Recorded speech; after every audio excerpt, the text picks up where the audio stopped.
हाय दोस्तों, आज से 10,000 साल पहले मनुष्य कबीलों में रहा करता था। कबीलों में रहने का कारण था सामाजिक सुरक्षा। कबीलों का मुखिया होता था एक ऐसा वयोवृद्ध आदमी जो दिमाग से बहुत तेज होता था, जो ग्रुप को बताता था कि हमको किस तरफ जाना है, सर्दियाँ आ गई है तो हमको क्या पहनना है, क्या खाना है, किस तरफ से दुश्मन आएंगे तो हमें बचना है, बाढ़ आएगी तो हमें बचना है। जो लीडर मसल पावर के दम पे ग्रुप का कैप्चर कर लेता था वो बहुत ज़्यादा दिन तक टिक नहीं पाता था।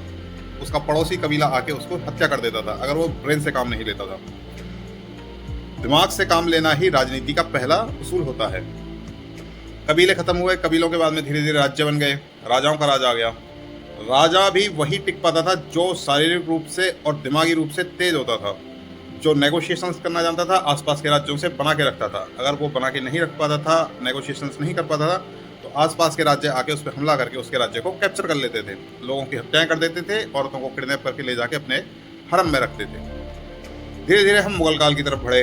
मुगल काल में क्या हुआ, मुस्लिम्स आए बाहर से, मुगल्स आए बाहर से, यहाँ पे कन्वर्जन हुआ, बहुत सारा हत्याएं हुई, यहाँ के राजा आपस में लड़ते रह गए, दिमाग से काम नहीं लिया, एक इकट्ठे होकर नहीं लड़े, और धीरे धीरे इस्लामिक यहाँ पे रिवोल्ट हो गया।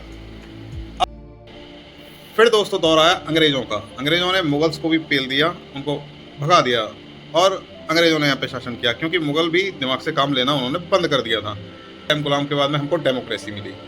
डेमोक्रेसी आने के बाद में कुछ टाइम तक हमारे लीडर जो है पढ़े लिखे अच्छे इंटेलेक्चुअल आए।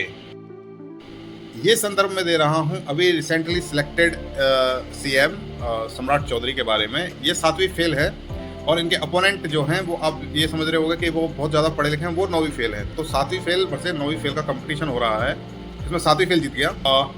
मेरा कहने का मतलब ये है कि अगर आज के टाइम पे अगर आपका लीडर पढ़ा लिखा नहीं है, he is not aware what is the taxation system, जनता को रिलीफ कैसे मिलेगा, एजुकेशन सिस्टम को हम डेवलप कैसे करेंगे, तब हमारे पूर्वजों के हाथ में नहीं होता था कि राजा कौन बनेगा या कबीले का मुखिया कौन बनेगा।